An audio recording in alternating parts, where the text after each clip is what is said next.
안녕하세요. 반갑습니다. 발달장애와 문화예술이란 주제로 강의를 맡게 된 대구대학교 재활심리학과 공마리아라고 합니다. 저는 어떻게 보면 문화예술과 굉장히 가까운 부분들을 맡고 있다라고 볼 수 있는데요. 지금 현재 한국미술치료학회 학회장을 맡고 있고요.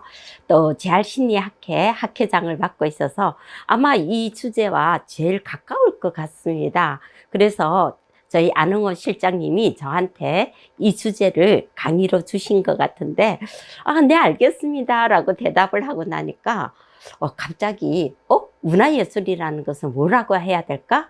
예술이란 것은 알겠는데, 문화는? 이런 식의 의문점 같은 것들이 들었고요. 저희 발달장애인들이 문화예술에 정말 부족하고 또 이게 저희들한테 제일 맞다라고 이야기는 하고 있지만 실제로 그런 거에 대한 자료들이 없어서 이런 부분들에서 연구들이 좀 필요하지 않을까라는 생각들을 하면서 오늘 강의를 준비했고요. 준비한 강의들을 여러분들하고 한번 살펴보고자 합니다.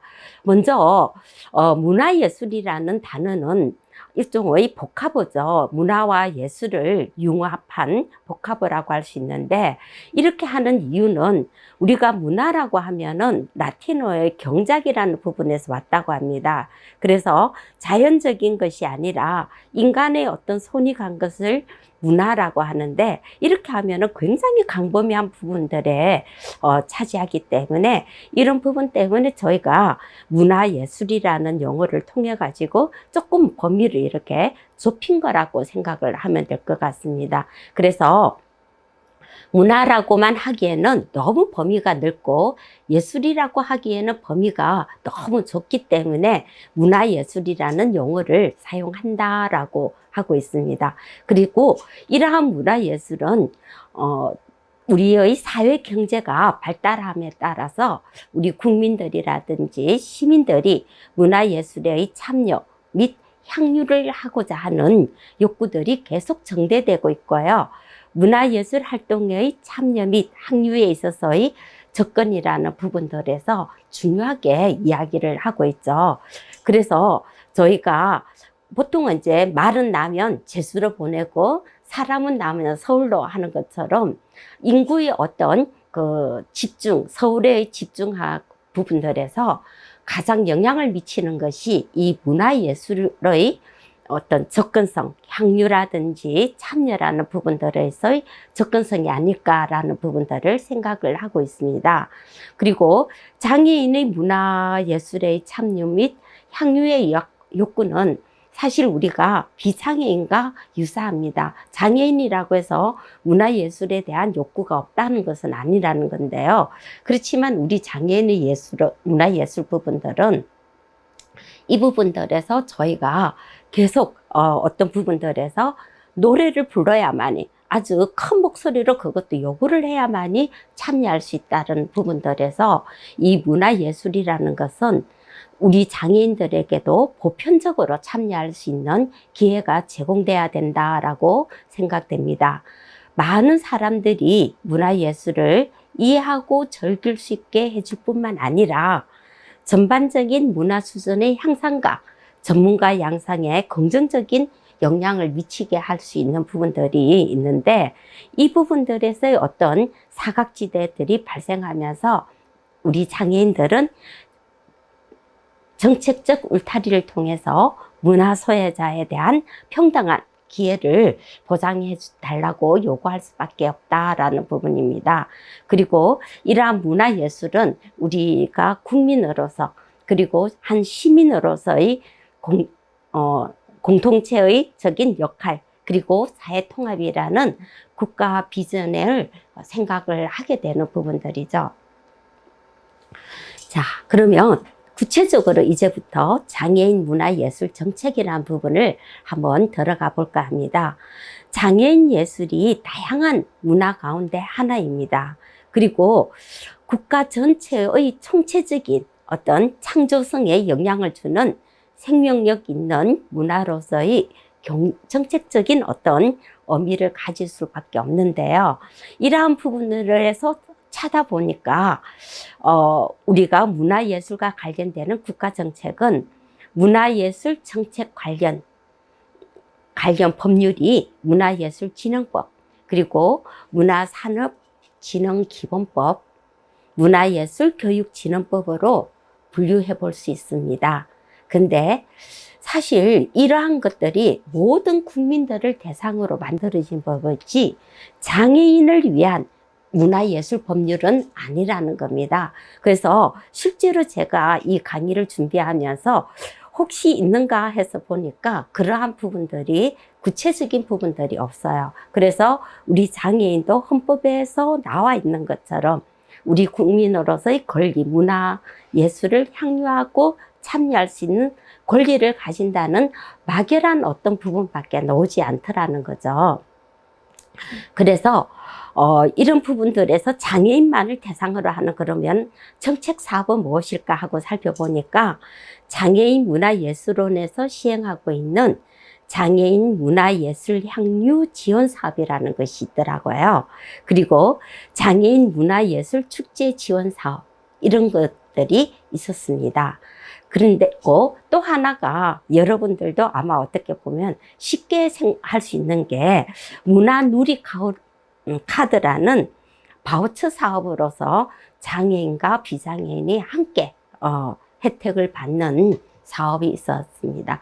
아마 여러분들이 제일 많이 생각하는 것이 여행을 지원해주는, 장애인들에게 여행 지원을 해주는 여행 바우처, 이런 부분들을 여러분들이 생각할 것 같은데 그 외에는 특별한 부분들이 별로 없었어요. 그리고 국내에서 장애인 문화예술 관련 부분들에서 가장 많이 차지할 수 있는 부분들이 장애인 차별 금지 및 권리 구제 관련 법률들이 이 부분들에서도 저희들한테 영향을 미칠 수 있는 법률로 작용을 하더라고요. 물론 장애인 장차법이라는 이 부분들은 고용이라든지 또 그다음에 우리가 어떤 교육이라든지 그리고 이 문화예술 부분들에서 커다란 역할들을 해주고 있고요. 이 부분들에서 특히 이제 차지하는 부분들이 뭘까라고 생각을 한번 해보니까, 여러분들은 영화관에 가시면 휠체어 장애인은 영화관에서 어디에 앉아서 영화 감상을 하게 될까요? 예, 그죠? 제일 앞자리에 가서 앉아 있습니다. 목이 아파 죽을 지경입니다. 그죠?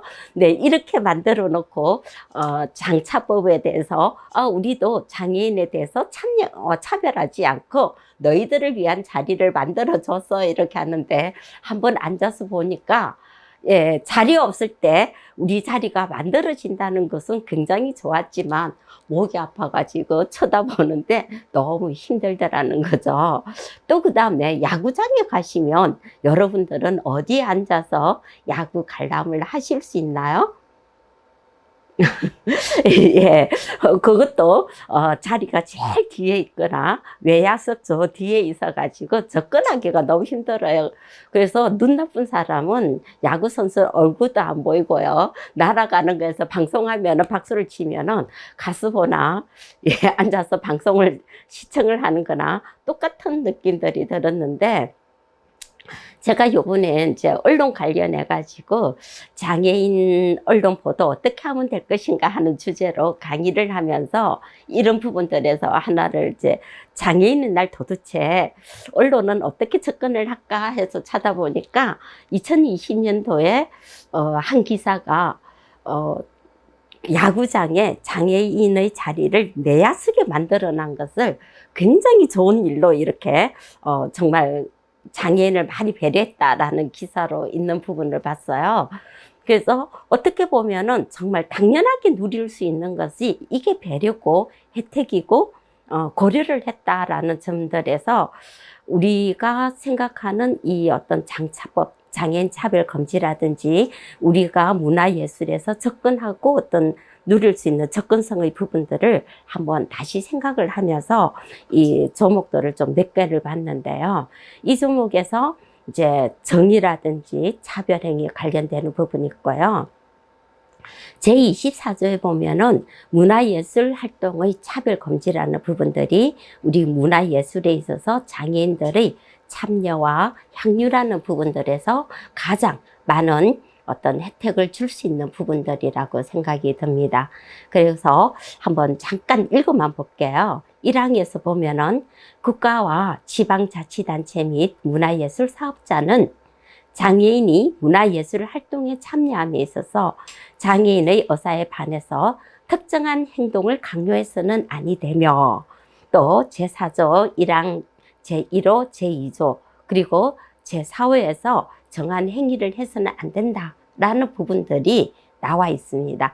그리고 2항에 보면은요, 국가 지방자치단체 및 문화예술 사업자는 장애인이 문화예술 활동에 참여할 수 있도록 정당한 편의를 제공하여야 한다라고 되어 있어요. 근데 야구장에 우리 장애인을 위한 휠체어 장애인석을 내야 쓰게 만들어준 것이 언론 기사가 되고, 뭐 이런 부분이 된다는 부분들에서는 아직 갈 길이 정말 멀구나 라는 부분들을 느끼게 합니다. 그리고 3항의 국가 및 지방자치단체는 장애인이 문화예술 시설을 이용하고 문화예술 활동에 적극적으로 참여할 수 있도록 필요한 시책을 강구해야 된다. 이런 부분들이 있어서 우리가 정말 우리의 권리이기 때문에 요구할 수 있어야 된다라는 생각이 들고요. 특히 이렇게 법만 만들어 놓고 있는 부분들에서 요구가 없으면은 너희들은 다 만족을 하고 있구나라는 부분이 되고 있는 것 같아서, 이런 부분들에서 우리가 목소리를 낼 수 있는 부분들을 모색하는 것도 굉장히 필요하지 않을까라고 생각이 듭니다. 자, 그 다음에 우리가 장애인 문화예술 향유 지원 사업과 문화적 접근성의 확대를 위한 정책 사업들을 구체적으로 한번 찾아보면은요, 제가 조금 전에 소개해드린 문화 소외 계층, 이것은 장애인과 비장애인을 대상으로 한 문화 누리 카드를 발급해 주는 겁니다. 그래서 이것을 통해서 우리가 문화예술을 관람하고 여행도 갈 수 있고 할 수 있는 비용들이 적용이 되는 거죠. 그리고 소외계층에 대한 문화순회라는 부분들이 있는데요. 이것은 문화 인프라 시설이 부족한 문화소외 지역이나 시설에 장애인, 노인, 저소득층을 위한 문화예술단체가 직접 찾아가지고 다양한 문화예술 프로그램을 제공하는 측면들이 있습니다. 아마 이런 것이 학교라든지 장애인 복지관에서 해주는 그 문화예술 강사들이 가서 장애인들에게 해주는 부분들, 이런 부분들이 많이 될 것 같고요. 특히 이 부분들에서 여러분들은 어떠세요? 지금 코로나로 인해 가지고 거의 대면 활동들이 차단돼서 우리 시민들이 많은 고통들을 받고 있죠. 그래서 코로나 블루라는 신종어까지 만들어지고 있는 상황이에요. 그렇지만 우리 장애인들은 어떤가요? 거의 특히 뇌병변 장애인들은 활동성에서부터 제한이 되다 보니까 그렇지 않아도 이분들을 외출이라든지 이런 부분들이 굉장히 적었는데, 이 부분들에서 코로나19에서 활동 보조들도 와가지고 하는 부분들에서 굉장히 제한적인 서비스가 되고 있고요. 그리고 발달 장애인들도 학교 수업조차도 여러분 줌이라든지 온라인 수업으로 하다 보니까 이 온라인 수업에 굉장히 서툴 뿐만 아니라 굉장히 제한된 사회적 관계를 하고 있고, 또 나아가서 문화예술이란 건 어떻게 보면 거의 꿈도 꿀 수 없는, TV가 어떻게 보면 문화예술의 전부였을 정도로 굉장히 제한된 삶들을 살았거든요. 이랬을 때는 저희가 문화예술 강사들이 정말 찾아가서 이들을 위한 그 서비스를 제공해주고 문화예술 활동의 경험을 제공해주는 부분들이 굉장히 필요하지 않았나라는 생각이 들지만은, 전체적인 어떤 다수의 어떤 필요성에 의해서 우리의 소수의 목소리들은 거의 이렇게 뭐랄까요? 표출되지 못했다라는 부분들이 있고요. 이 문화예술과 관련되는 사업을 하는 단체들이 전부 다 서비스를 제공해 주지 못하고 거의 또 이 강사분들도 본인들의 어떤 수입적인 측면에서도 손가락만 빨는 이러한 상황들도 사실 벌어졌거든요. 이런 부분들에서 정말 이렇게 법만 만들 게 아니라 정말 시의적절하게 대책을 세워나가는 발빠른 대책들도 필요하지 않을까라는 생각이 듭니다. 그리고 방방곡곡 문화 공감이라는 것도 있고요. 이런 부분들에서는 아마 지방문화 회관들에서 민간이 국립예술단체의 우상 공연들을 선정해서 경비 일부를 지원해주고 지역민에게 저렴한 비용으로 양질의 공연, 관람 기회를 제공해주고 지역문화예술기관을 활성화하는 데 도움을 주는 것도 있지만 이런 것도 또 다 장애인만을 위한 것은 아닌 부분들이 아쉬운 점들이 있었고요. 그 다음 무지개 다리 사업이라는 것도 있었습니다. 여기에서는 장애인이나 여성 이주민, 결혼 이주 여성들이라든지 노동으로 인해서 이주한 이런 어떤 소수자의 문화 표현 기회 확대 및 지역의 다양성 가치 확산을 위한 사회적 갈등을 예방하고 해소하는 부분들로 장려하는 사업들이 있었습니다. 네. 그 다음에 이제 장애인 편의시설 설치 지원이라는 부분들이 저희가 조금 전에 제가 소개했듯이 야구장에 내야석에 장애인의 그 관람석을 만들어준다든지 이런 부분들, 이런 것들을 또 해주고요. 요즘은 이제 발달 재활 서비스를 제공해 주는데도 노약자, 그 다음에 장애인 유아들이 이용하기 쉽게 그러한 편의시설이 된데, 그 부분들에서 사업을 할 수 있도록 인정을 해줌으로 해서 편의시설 부분들은 사실 많은 부분들에서 해소를 하고 있다라고 생각이 됩니다. 그 다음에 한국 영화의 어떤 한글 자막이라든지 그 다음 TV 같은 데서 청각 장애인들을 위한 수어 통역사들의 어떤 서비스 제공 이런 것들도 이러한 사업의 한 일환이라고 볼 수 있는데요. 그래서 저희들이 이제 그 수어 통역을 해주는 분의 난이라나요? 화면 창이 너무 작아서 잘 안 보이는 부분들도 넣어서 그런 부분들의 불편을 해소를 하고 있는데 아무튼 이런 부분들에선 저희가 조금 문화적인 부분들에서의 소외를 접근성이라는 부분들에서 좀 더 되고 있다라고 나아가고 있다라고 봐집니다. 그리고 장애 예술인을 위한 창작 기반 구축 및 교류 지원이라는 사업들이 있어 가지고요.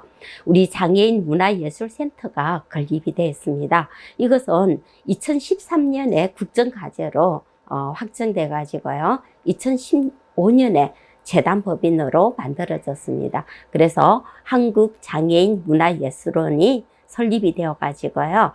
2015년 11월 이음센터가 개관을 한 부분들이 우리가 장애예술인들만을 위한 창작 공연 공간이 만들어졌다라고 볼 수 있고요. 그 다음에 장애인 창작 아트페어라는 것도 있어서 장애인 미술가들이 창작 의욕의 고취와 미술작품 판로 개척을 통한 장애인 문화예술의 대중화가 이루어지고 있고요. 미국의 같은 경우는 발달 장애인들이 실제로 이 전시회를 하고요. 그리고 본인들의 작품들을 대중들에게 판매를 하는 이런 경우들도 있더라고요. 이런 부분들처럼 우리에게 있어서도 이런 이제 창작 의욕만 고취시키는 게 아니라 이 창작이 소득으로서 갈 수 있도록 만들어지는 부분들에서 이런 부분들은 고무된다라고 볼 수 있고요. 그리고 한중일 문화예술 교류해서 한중일 미술 교류하는 것도 있는데요. 최근에 나온 기사에서 보니까 미국과의 어떤 교류를 통해서 전시도 있었습니다. 그리고 장애인 문화예술 발표 및 향유 지원 사업들도 이루어지고 있고요. 아마 우리가 몸소에서 지금 교육청에서 코로나로 못 가고 있지만 음악 강사, 순회 강사를 파견하는 이런 부분들도 학교 장면에서 할 수 있는 부분들인 것 같고요. 그 다음에 장애인 문화예술 동호회 활동 지원 사업이 있고, 그 다음에 장애인 예술가 창작 활동 지원 사업, 그리고 장애인 문화예술 국제교류 사업도 있습니다.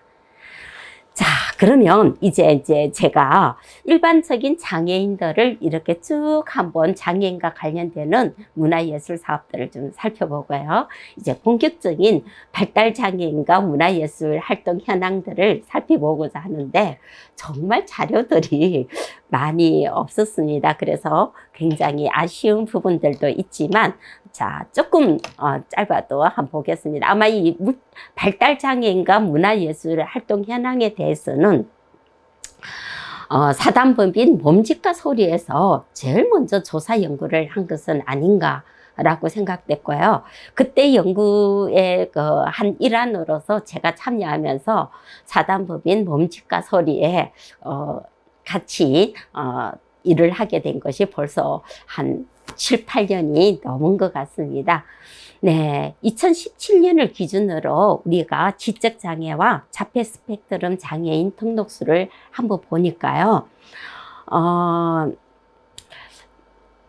22만 5,601명으로 증가를 했다라고 이야기를 하고 있습니다. 특히 이 발달장애인의 인구수는 성인 발달장애인 비율 부분이 2014년에 65.7%였지만 2017년에는 69.3%로 상승을 했다라고 이야기를 하고 있고요. 특히 청소년 부분들에서 점점 지적장애라든지 자폐 스펙트럼 장애가 더 많이 보고가 되고 있습니다. 이러한 부분들에서는 아마도 발달장애인 지원이라든지 아이들에 대해서는 부모님들이 대부분이 장애 등록을 하지 않고 하려고 하는 부분들이 컸지만, 이제는 이제 부모님들이 인식이 달라져서 우리 아이들도 이제 발달장애인 지원 등록을 해서 그와 관련되는 혜택도 받아야 되고 적절한 교육을 받는 것이 필요하다라고 느끼는 부모님의 어떤 인식의 변화 때문에 이 아동 청소년기에 있어서 발달장애 아동의 등록수가 증가하는 부분들이 아닌가라고 생각되고요.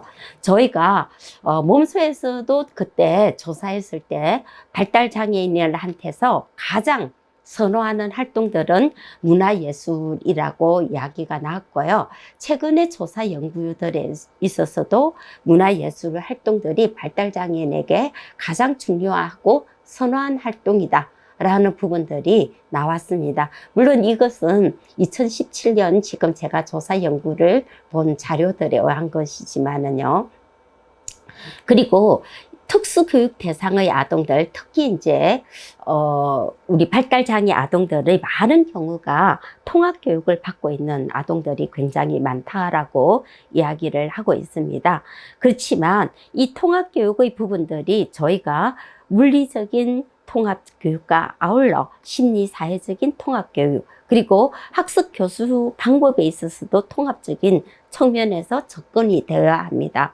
그렇지만 이 부분들에서도 특수교육의 부분들에서 이 물리적인 통합교육은 지금 굉장히 잘 이루어지고 있지만 심리사회적인 통합 부분들은 아직 거리가 있는 것도 저희가 교육 현장에서의 한 사실이기도 하죠.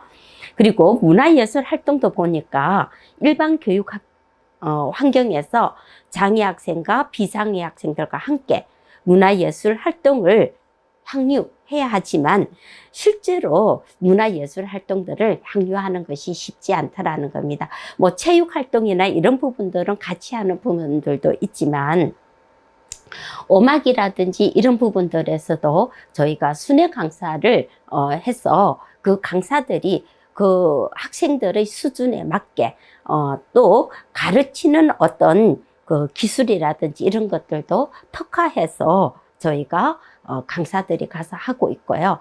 그렇지만 이러한 교육들이 계속 꾸준히 학교가 받고 있는 것이 아니라 사업의 어떤 전체 돈에 있어 가지고 부족하다 보니까 A 학교 한 2, 3년, 그 다음에 B 학교 가서 2, 3년 해줘야 되고, 그 다음에 이렇게 서울 시내 같은 경우 한 바퀴 돌려고 하면은 학교 수는 많은데 아마 10년이 걸려도 한 바퀴 돌기가 어렵지 않을까라고 생각이 들거든요. 이런 부분들에서 저희가 지원이라는 측면들을 정말 생각해야 되고, 이것이 특별하게 내가 너희들에게 또는 우리 정부에서 이 발달장애인 청소년들에게 베풀어주는 혜택이 아니고 당연히 누려야 되는 권리 부분이라는 측면에서 고려하는 것이 필요하지 않을까라고 생각이 듭니다. 네, 제가 이 말을 하면서 괜히 또 눈치가 조금 보이네요. 혹시 몸짓과 소리에 지장을 줄까 봐 조금 걱정이 됩니다. 예, 이것은 몸짓과 소리와는 관계없는 제 개인의 생각입니다. 예. 자, 그리고 발달장애 학생과 문화예술이라는 측면에서 사실 20세기 교육과정은 창의라는 부분들로 하고요. 우리 21세기의 가장 중요한 부분들을 창의성이라고 이야기를 합니다. 우리의 많은 직업이라든지 앞으로의 영역들에서 AI, 즉 인공지능과 우리 인간이 경쟁을 해야 되는 상관에서 정말 인공지능과 인간의 차이점을 나타낼 수 있는 부분은 창의라는 부분일 것 같고요. 이런 부분들을 생각한다면 예술을 통한 감수성 교육이 더욱더 강조돼야 될 거다고 생각이 듭니다. 자, 그리고 학교 안과 밖에서 실시하는 문화예술 교육의 가치와 중요성이 더 사실은 부각되고 있거든요. 근데 이 문화예술은 현행 교육이 지향하는 미적 감수성이라든지 감수성의 어떤 함량이나 창의성 육성, 정서 함량을 통해서 사회문화적 교육 맥락에서 국민의 문화적 삶의 질 향상과 국가의 문화 역량 강화를 지향하는 교육으로 2005년 교육과학기술부에서 이야기를 하고 있고요. 그래서 이 부분들이 저희가 일반 교육에서도 훨씬 더 시간이라든지 이런 비중들을 많이 가지고 있습니다.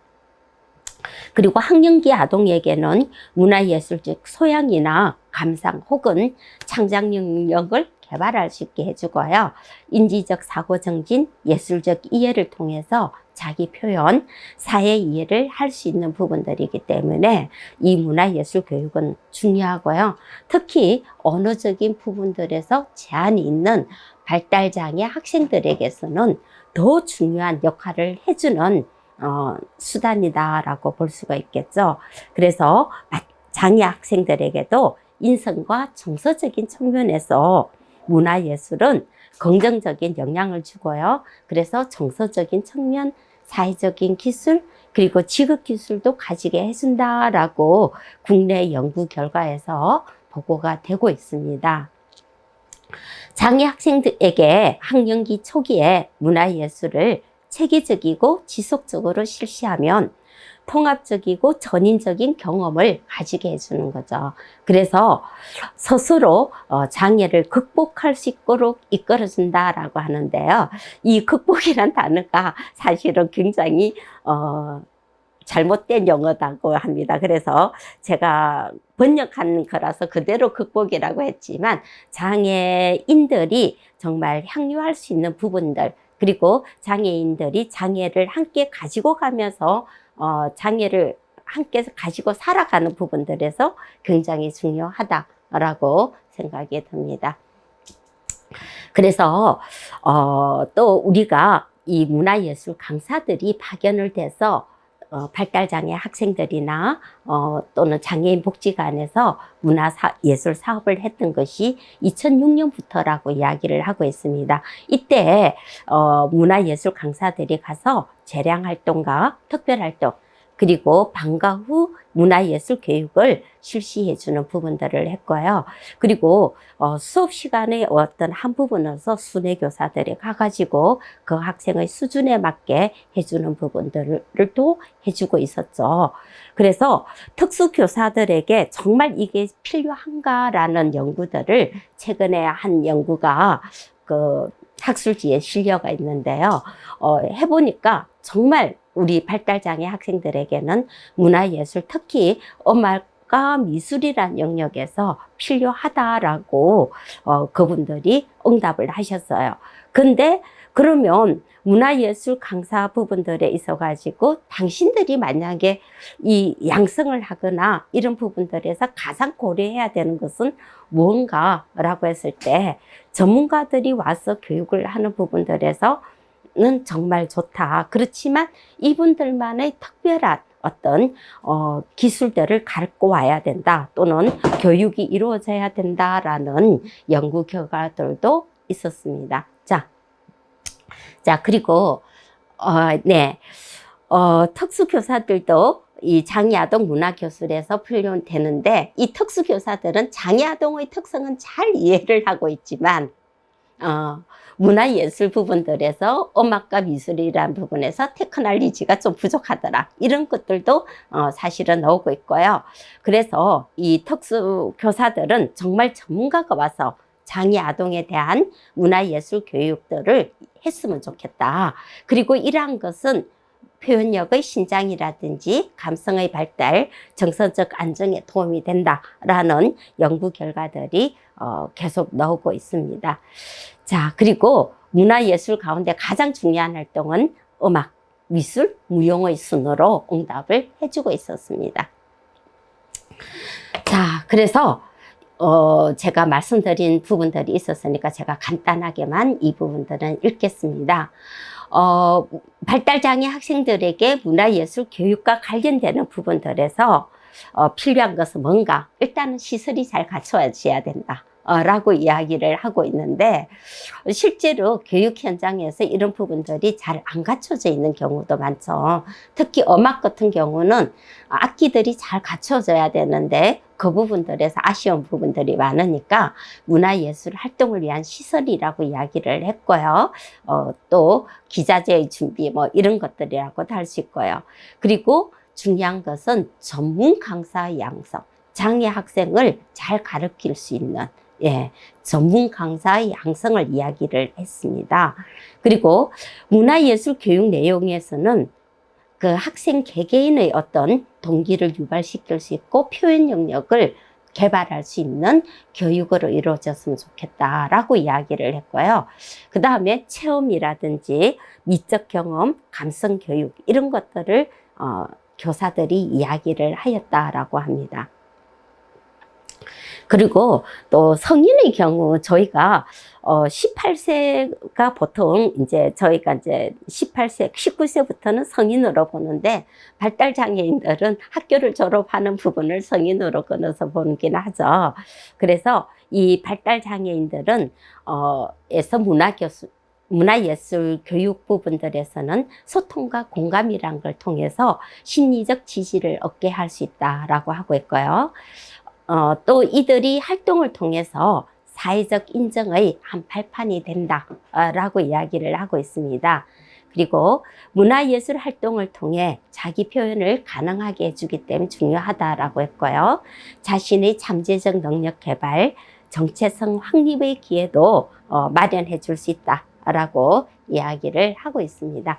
이것은 청소년들과도 크게 다를 바는 없는 부분인 것 같아요. 그러면 성인을 위한 문화예술 활동은 주로 어디서 이루어지니 하고 살펴보니까 평생교육센터라든지 주간보호센터에서 이루어진다라고 합니다. 그러다 보니까 사실은 시설적인 측면에서 더 열악한 부분들이 많이 나옵니다.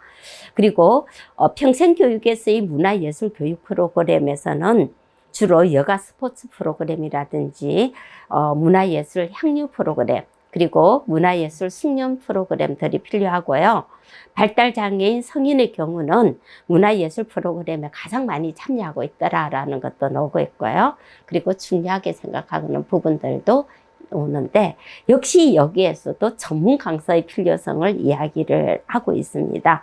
그리고 이 강사들에 있어서 교육 내용에 들어갔으면 좋겠다 한 부분들은 조사 연구에서 뭔가 나온가 하면은 현장을 어떻게 활용해서 해주는가 하는 부분하고요. 어떻게 가르칠래 하는 교수 방법 그리고 프로그램 사례와 문화예술 경험에 대해서 좀 더 잘 나타내주면 좋겠다라는 이야기들을 하고 있었습니다. 네. 자, 그리고 외국의 경우를 제가 몇 가지를 했는데요. 시간적인 부분들에서 좀 한이 긴 것 같아서 조금 짧게 정리를 하면서 PPT를 보여드리는 것이 좋을 것 같습니다. 네. 문화예술 정책에서 미국의 시민권의 어떤 부분들로서 장애인 문화예술을 접근을 하고 있습니다. 이것은 우리나라 헌법에 기초해서 문화예술진흥법 하는 부분들하고도 거의 같은 맥락인 것 같고요. 그 다음에 장애인들에게 접근성의 제고를 많이 이야기를 하고 있고, 법적인 제도적인 장치 부분들을 이야기를 하고 있습니다.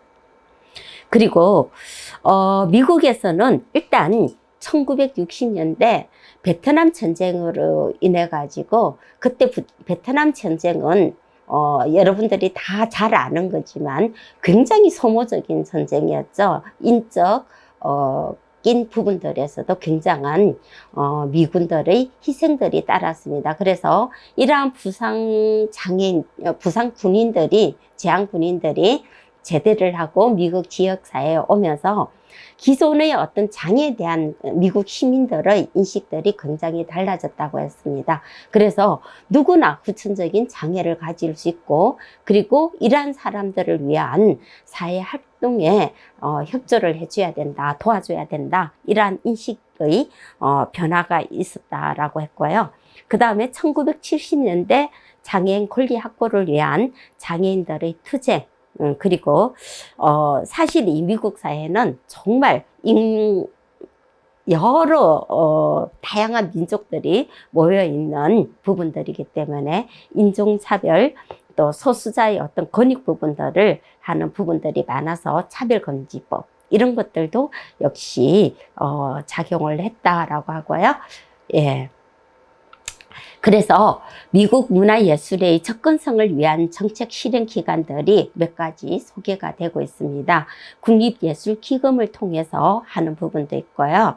그 다음에 미국 미술관 협회와 미술관 서비스 기관들이 있어가지고 장애인들이 함께 참여할 수 있는 미술관 정보를 제공하고, 이러한 것들을 책자들을 출간하는 등 다양한 네트워크를 형성하고 협업함으로써 시너지 효과를 잘 나타내고 있다 라고 이야기를 하고요.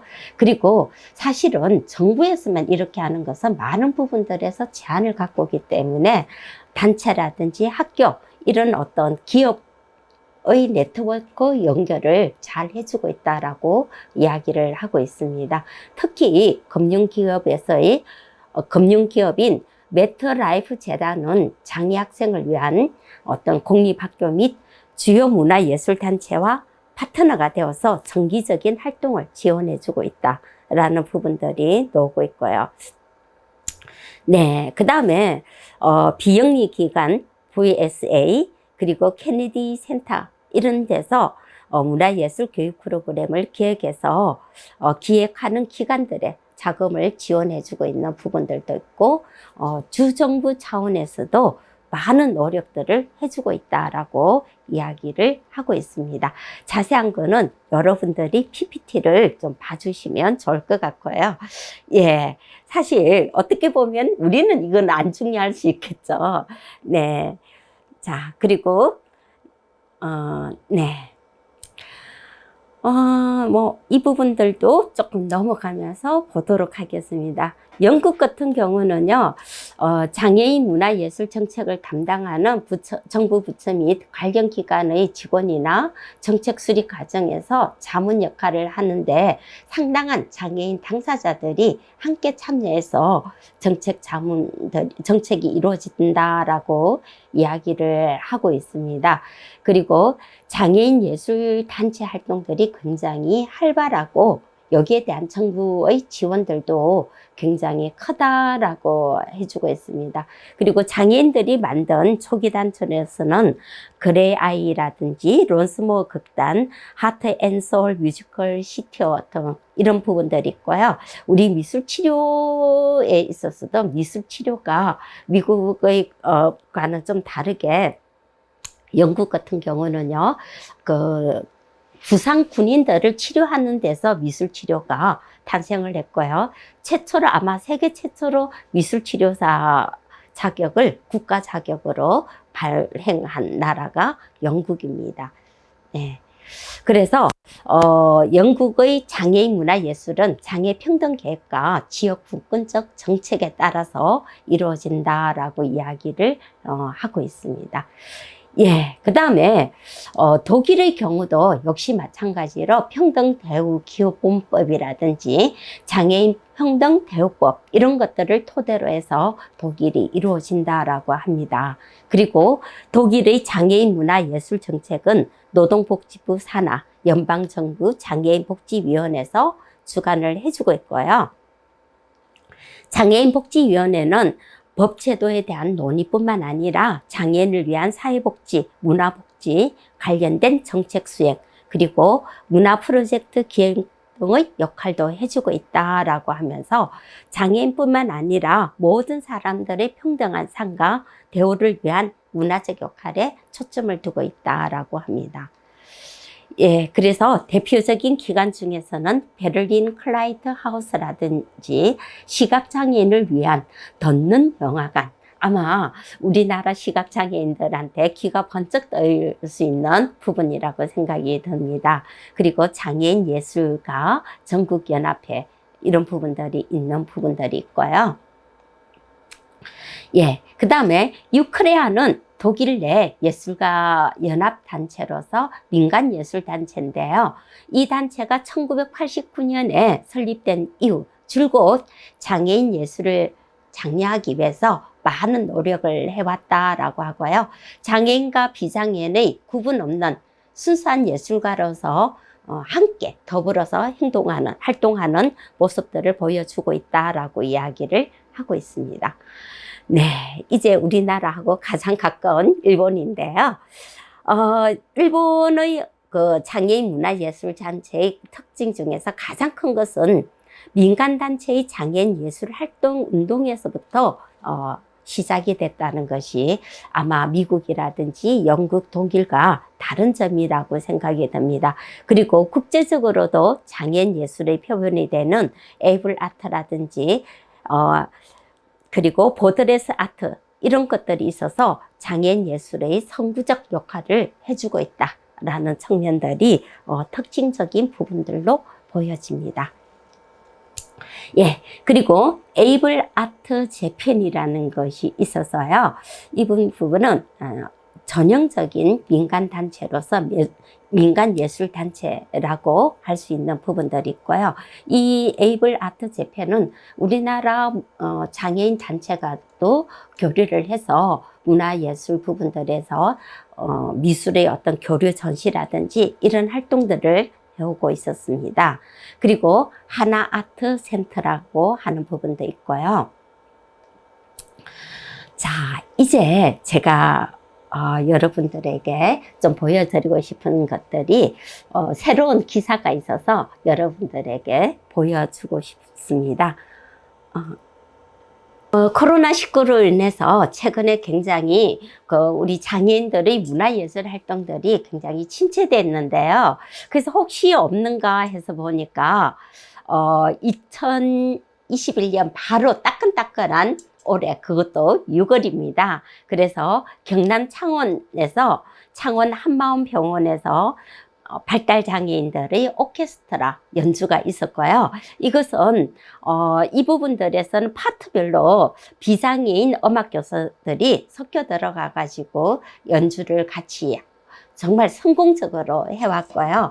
이러한 연주들을 통해서 이 발달장애인들이 음악 연주가 본인들이 자합이 될 수 있는 부분들의 한 길을 열었다라는 측면에서 여러분들에게 딱 따끈따끈한 뉴스로 소개해드리고 싶고요. 물론 어떻게 보면 저보다 더 빨리 이러한 뉴스에서 접하고 여러분들이 또 고무적인 어떤 생각들도 하셨겠지만 이 부분을 전달해 주고 싶어서 제가 준비를 했고요.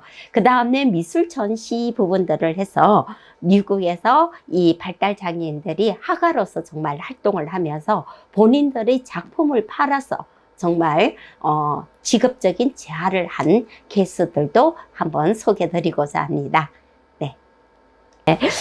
이것은 미국에서 그 발달장애인 작가들이 그 미술 화가로 활동하고 있는 미술가로서 활동하고 있는 분들의 작품과 그리고 한국에서의 발달장애인들의 그 작품들을 전시를 해서 한 미술교류전에 대해서 한번 작품들을 조금 보여드리고자 하고요.